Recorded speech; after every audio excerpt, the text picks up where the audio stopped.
NPI এর উদ্যোগে বিদ্যুৎ উপকরণ পরিদর্শন প্রোগ্রাম। দৈনিক জয়সাগর স্টাফ রিপোর্টার, মানিকগঞ্জে ঐতিহ্যবাহী ন্যাশনাল পলিটেকনিক্যাল ইনস্টিটিউট এনপিআই এর উদ্যোগে বিদ্যুৎ উপকেন্দ্র পরিদর্শন প্রোগ্রাম অনুষ্ঠিত। 22 এপ্রিল 2026 বুধবার সকালে মানিকগঞ্জ ঐতিহ্যবাহী ন্যাশনাল পলিটেকনিক্যাল ইনস্টিটিউটের উদ্যোগে বিদ্যুৎ উপকেন্দ্র পরিদর্শন প্রোগ্রাম আয়োজন করেন বিশিষ্ট সমাজসেবক, শিক্ষা অনুরাগী ন্যাশনাল পলিটেকনিক্যাল ইনস্টিটিউটের প্রতিষ্ঠাতা principal doctor Mohammad Faruk Hossain. NPI এর স্লোগান, একটাই লক্ষ্য, হতে হবে দক্ষ। Manikganj national polytechnical institute NPI উদ্দেশ্যে শিক্ষামূলক বক্তব্য রাখেন প্রতিষ্ঠাতা প্রিন্সিপাল ডক্টর মোহাম্মদ ফারুক হোসেন। আসসালামু আলাইকুম। ন্যাশনাল পলিটেকনিক ইনস্টিটিউট মানিকগঞ্জের 7ম পর্বের ইলেকট্রিক্যাল ডিপার্টমেন্টের পক্ষ থেকে সকলকে আন্তরিক শুভেচ্ছা জানাচ্ছি। এনপিআই মানিকগঞ্জ কারিগরি শিক্ষায় দক্ষতা বৃদ্ধির জন্য সবসময় কাজ করে যাচ্ছে। এরই ধারাবাহিকতায় আমাদের 7ম পর্ব ইলেকট্রিক্যালের আজকে ইন্ডাস্ট্রি ভিজিট হবে।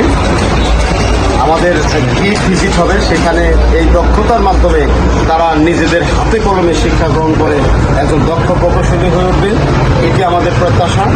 এই দক্ষ প্রকৌশলী হয়ে সমাজে কর্মসংস্থান সৃষ্টি করবে, বেকারত্ব দূর করবে, উদ্যোক্তা তৈরি হবে। দেশে বিদেশে ডিপ্লোমা ইঞ্জিনিয়ারিং শিক্ষা গ্রহণ করে, উচ্চ শিক্ষা গ্রহণ করে দেশ ও জাতির কল্যাণে একজন দক্ষ প্রকৌশলী হিসেবে এরা কাজ করবে। এনপিআই ছাত্রদের সকলের প্রতি শুভকামনা। আমাদের এই ইন্ডাস্ট্রি ভিজিট, হাতে কলমে শিক্ষা, এর মাধ্যমে আমাদের দক্ষতা বৃদ্ধি হবে। তাইলেই আমাদের সেই কাঙ্ক্ষিত একটি স্লোগান আছে, সেটি বাস্তবায়ন হবে। একটাই লক্ষ্য, সেই কাঙ্ক্ষিত লক্ষ্য বাস্তবায়ন হবে। কারিগরি শিক্ষা নিলে আমরা চাই আমাদের সমাজটি সুন্দর হোক, দক্ষতা নির্ভর হোক, জ্ঞান ভিত্তিক হোক, বিজ্ঞান ভিত্তিক হোক, প্রযুক্তি ভিত্তিক হোক। এনপিআই সেই কাজগুলি করে যাচ্ছে। এনপিআই জাতীয় পুরস্কারে ভূষিত হয়েছে। এনপিআই এর কারণে আমাদের শিক্ষার্থীরাও ভালোভাবে দক্ষতা অর্জন করে হাতে কলমে শিখে তারা দক্ষতা অর্জন করবে, এটি আমাদের প্রত্যাশা।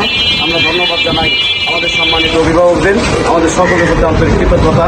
আজকে আমাদের এই ইন্ডাস্ট্রি ভিজিটের মাধ্যমে আরেকটি অধ্যায় রচনা হবে। হাতে কলমে শিক্ষার গুরুত্ব আরও বাড়বে। আমাদের এই জ্ঞানকে আমরা কাজে লাগাবো আমাদের কর্মক্ষেত্রে, এই প্রত্যাশায় সকলের প্রতি শুভকামনা। আসসালামু আলাইকুম।